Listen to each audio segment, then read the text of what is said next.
بسم اللہ الرحمن الرحیم۔ اللہ کا لاکھ لاکھ شکر ہے کہ زندگی میں کوئی ایسی غلطی سرزد نہیں ہوئی جس کا مجھے کبھی پچھتاوا ہو، ماں سوائے ایک کے، اور اس کی نشانیاں میں نے محفوظ رکھی ہے۔ میرے پاکستانیوں، کبھی بھی کسی کے الفاظ سے متاثر ہو کر آپ نے وہ غلطی نہیں کرنی،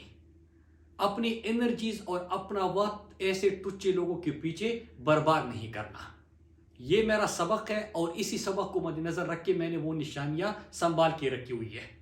میرے پاکستانیوں، میں یونیورسٹی میں تھا تو اپنے پاکٹ منی سے میں نے یہ 4 کتابیں خریدی تھی، اور آج کی دن تک اگر کتاب لینے کے بعد بھی مجھے کبھی پچھتاوا ہوا ہے تو وہ یہ ہے۔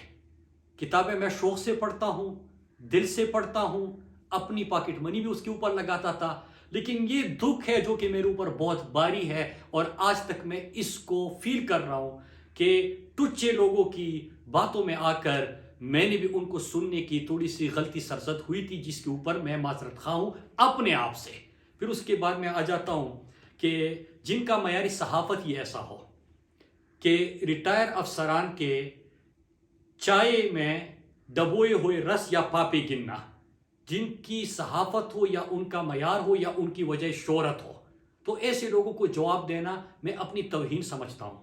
لیکن آج جو میں آپ کے سامنے بیٹھا ہوا ہوں، میرے پاکستانیوں، آپ کی محبت کی وجہ سے،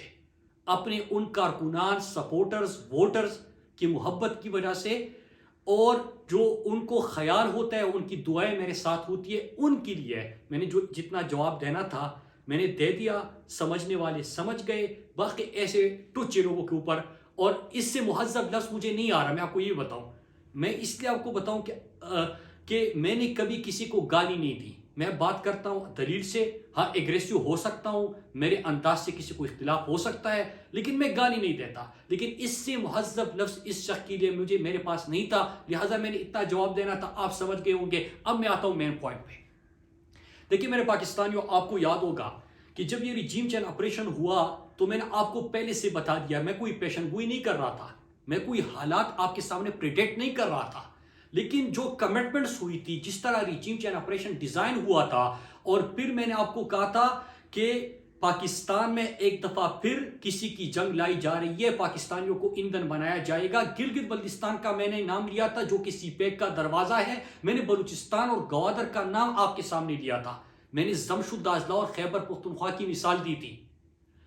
اور آپ نے دیکھا بھی کہ پاکستان میں امن و امان کی صورتحال کس طرح بگڑی۔ پھر پاکستان کی معیشت کا ہم نے کہا تھا کہ کس طرح پاکستان اللہ نہ کرے دیوالیہ ہونے کی طرف جائے گا، یہ بھی آپ کے سامنے میں نے بات کی تھی۔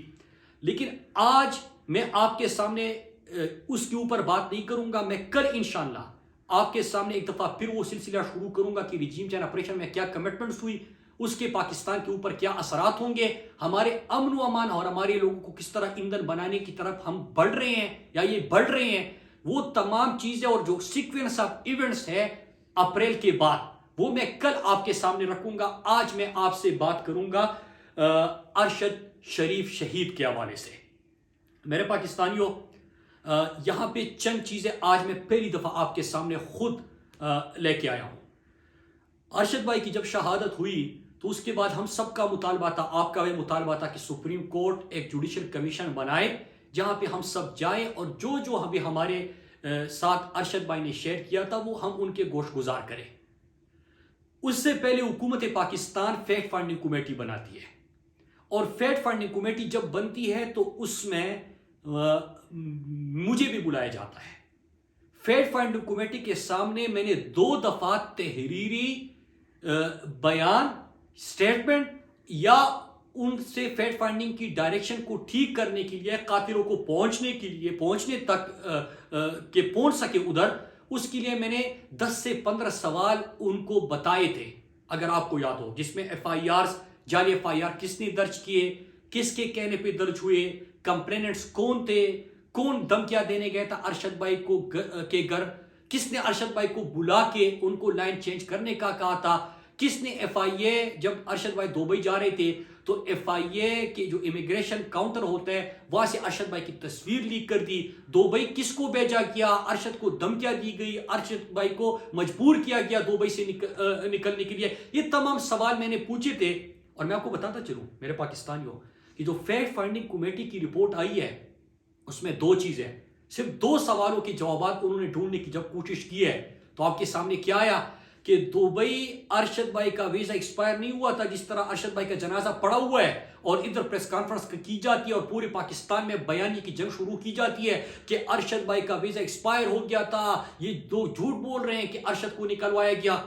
وہ چیز ان کی وہ پریس کانفرنس غلط ثابت ہو جاتی ہے اور ارشد بھائی کو زبردستی دبئی سے نکلوایا گیا تھا طاقتور شخصیات کے کہنے پہ، جو کہ وہ انہوں نے اس کا ذکر نہیں کیا لیکن یہ ضرور کہا کہ ارشد بھائی کو نکلوایا گیا تھا. یہ فیکٹ فائنڈنگ کمیٹی میں چیز سامنے آ گئی. دوسرا کہ کس نے جعلی FIR کیے تھے، ہم بار بار پوچھ رہے تھے. ایک میمن گوٹ 2 تھانے کا SHO، ایک FIR کا صرف. جب ان کو بلایا گیا تو انہوں نے کہا کہ فلاں ادارے کے آفیسرز ہمیں بلایا تھا، وہ بیٹھے ہوئے تھے، انہوں نے ہمیں کہا تھا FIR درج کرنے کے لیے. تو وہ چیز بھی ایکسپوز ہو گئی. تو ابھی اس وقت میں نے جو سوال دیے تھے اسی کے اوپر جو بھی جواب ڈھونڈنے کی کوشش کی گئی ہے وہ آپ قاتلوں تک یا دھمکیاں دینے والوں تک ان تک آپ پہنچ چکے یا آگے بڑھ چکے. تو یہ ایک فیکٹ فائنڈنگ کمیٹی کی بات ہوئی. دوسرا JIT، جب سپریم کورٹ کے حکم پہ JIT بنی اور جب JIT بن رہی تھی میں آپ کو یہ بتاؤں کہ مجھے سپریم کورٹ نے بلایا نہیں تھا، میں خود سے سپریم کورٹ گیا کیونکہ میرا بھائی ارشد بھائی، ہم سب پاکستانیوں کی آواز، پاکستانیوں کی دلوں کی آواز، نظریہ پاکستان کے اوپر ثابت قدمی سے کھڑا ہونے والا، پاکستان کا بیانیہ دنیا تک پہنچانے والا، شہیدوں کا وارث اور ہر غریب، ہر مزدور، ہر قانون کو ماننے والے، آئین کو ماننے والے، ان کے لیے کھڑا ہونے والا، ان کے ساتھ دینے والا ارشد بھائی کی بات ہے. تو میں سپریم کورٹ خود گیا. وہاں پہ جب JIT بنائی گئی تو JIT نے مجھے بلایا اور میں آپ کو یہ بتاتا چلوں کہ یہاں پہ بات ہوتی ہے کہ مراد سعید کو بلایا تو مراد سعید نہیں گیا. جھوٹ، سفید جھوٹ. اور یہ جھوٹ کون پھیلا رہا ہے میں آج آپ کے سامنے وہ بھی بتا رہتا ہوں. JIT کے سامنے نہ میں صرف پیش ہوا بلکہ میں 2 دفعہ JIT کے سامنے پیش ہوا. ایک دفعہ جب میں گیا وہاں پہ کاشف عباسی صاحب، عادل راجہ جو ارشد بھائی کے پروڈیوسر تھے ان کو بھی بلایا گیا تھا، ان سے بھی میری وہاں پہ ملاقات ہوئی. JIT کے سامنے جب میں دوسری دفعہ پیش ہوا تو میں نے تحریری جو بھی ارشد بھائی نے مجھے خدشات یا ارشد بھائی نے اپنے خطرات اس کا ذکر کیا تھا وہ میں نے اپنے تحریری بیان میں وہ درج کر دیے ہیں اسی طرح جس طرح ارشد بھائی نے مجھے بتایا تھا، اور ہر صفحے کے اوپر میرا دستخط بھی موجود ہے. لیکن ایڈیشنلی میں آپ کو یہ بھی بتا دوں کہ نہ صرف میں نے وہ سب کچھ لکھ کے تحریر کر کے دستخط کر کے دے دیا ہے جو ارشد بھائی نے خطرات یا خدشات کا اظہار کیا تھا، بلکہ میں نے ساتھ میں کچھ سوال اسی طرح پوچھے جس طرح میں نے فیکٹ فائنڈنگ کمیٹی کے سامنے رکھے تھے کہ اگر آپ قاتلوں تک پہنچنا چاہتے تو آپ بیسکس ان چیزوں کے اوپر کام کریں. صرف 2 سوالوں کے اوپر کام ہوا اور آپ کے سامنے کتنے حقائق سامنے آ گئی. اسی طرح میں نے JIT کے سامنے بھی رکھے ہیں. اب سوال یہ ہوتا ہے کہ جب یہ تمام چیزیں میں کر رہا ہوں تو میں اس کا ذکر کیوں نہیں کر رہا؟ یہ جو روز کہتے ہیں کہ مراد سعید کو بلایا، مراد سعید پتہ نہیں کیا. اب میں آپ کو جواب دوں، میں میڈیا نہیں کر رہا. ارشد بھائی میرے لیے پولیٹکس نہیں ہے، ارشد میرے لیے بیانی کی کوئی جنگ نہیں ہے.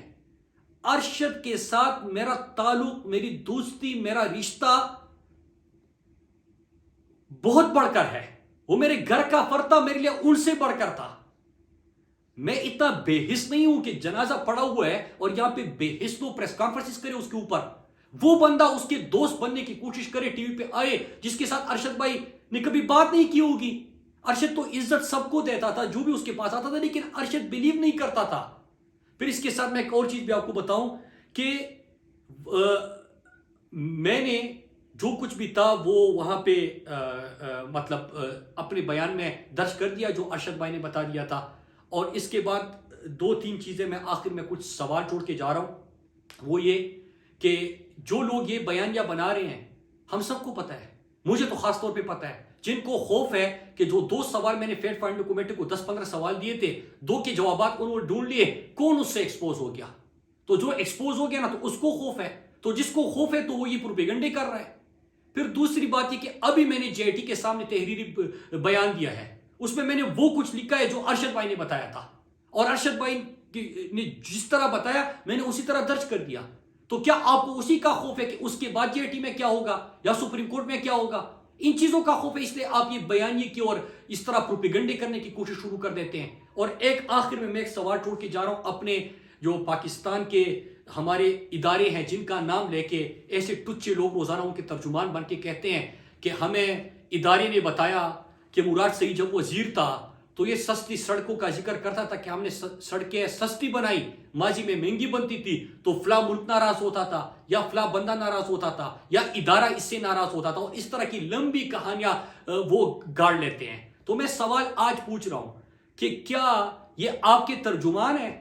آپ نے ان کو یہ کہانیاں بتا کے بلا کے اپنے ترجمانی کا ٹاسک دیا ہوا ہے، اور ایسے ایک بندہ نہیں ہے۔ جو لوگ آپ سے ملتے ہیں، جو چائے میں رس ڈبو ڈبو کے وہ آپ کے گنتے رہتے ہیں، تو وہی لوگ آ کے پھر یہ باتیں شروع کر دیتے ہیں۔ تو آپ وضاحت کریں کہ کیا یہ آپ کے کہنے پہ ہو رہا ہے؟ اگر آپ کے کہنے پہ ہو رہا ہے تو کل بیٹھ کے میں اس کے تفصیلی جواب آپ کو دے دوں گا، اور یا ایک اور کام کرے، اگر آپ کی زبانی ہے تو آپ کھل کے سامنے آ جائیں، آپ بات کر لیں، پھر میں آپ کو جواب دیتا ہوں۔ تو میرے پاکستانیوں میں ایک چیز بتاؤں کہ ارشد بھائی کے حوالے سے میں جے آئی ٹی میں بھی، سپریم کورٹ میں بھی، اور میں یہ عزم کرتا ہوں، میرا بلیف ہے کہ میں سپریم کورٹ میں مجھے کبھی نہیں بلایا گیا، میں خود جا رہا ہوں،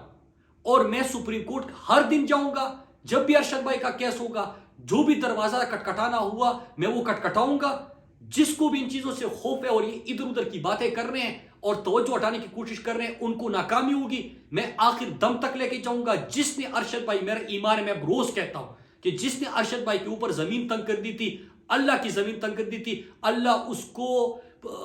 کی زمین پہ اس کو جگہ نہیں ملے گی، وہ عبرت کا نشان بنیں گے۔ جس نے ارشد بھائی کے لیے خون حق کیا ہوا ہے، ان کو اللہ عبرت کا نشان بنائے گا، اور انشاءاللہ انصاف ہوگا۔ ارشد ان کے گلے پڑے گا۔ ارشد آج بھی زندہ ہے، ارشد کا نظریہ زندہ ہے، ارشد کے چاہنے والے زندہ ہے، اور ہم یہ مقدمہ لڑتے رہیں گے۔ اور آخر ایک چیز اور، کہ جو سوات فاٹا ملاکڑ بلوچستان میں ہو رہا ہے، میں روزانہ کی بنیاد پہ یہ سلسلہ جاری کروں گا، آپ سے بات کروں گا۔ اور اس کے علاوہ میں یہ بھی بتاتا چلوں کہ جو جن کو یہ خوف ہے، تو میڈیا چینلز کو بھی بتاتا ہوں، اور ان کے جو اس طرح ٹچے آ جاتے ہیں سامنے کہ ہمت ہے نا تو میری تقریر، میں تو پچھلے ایک مہینے میں 25-30 تقریریں کر چکا ہوں، چلاؤ نا، کیوں آپ لوگوں کی کام پیٹانگ جاتی ہے؟ ہمت پیدا کرے۔ خود میں مراد سعید کھڑا ہے، اپنے لوگوں کے لیے کھڑا تھا، اور میں نے اپنے لوگوں کی جس طرح نمائندگی کی ہے پاکستان کی تاریخ میں، اس کی مثال نہیں ملتی کہ آپ لوگ جو کسی اور کی جنگ ہمارے گھروں تک لے کے آ رہے تھے۔ اللہ کا شکر ہے کہ ملاکڑ میں آپ کو ناکامی ہو گئی، اور میں اپنے ملاکڑ کے لوگوں کو کہتا ہوں کہ اپنے آنکھ اور کان دونوں کھلے رکھنا، اور باقی جو اس چیز کے حوالے سے گفتگو ہے میں کل انشاءاللہ آپ کے سامنے رکھوں گا۔ آپ سب کا بہت شکریہ۔ پاکستان زندہ باد۔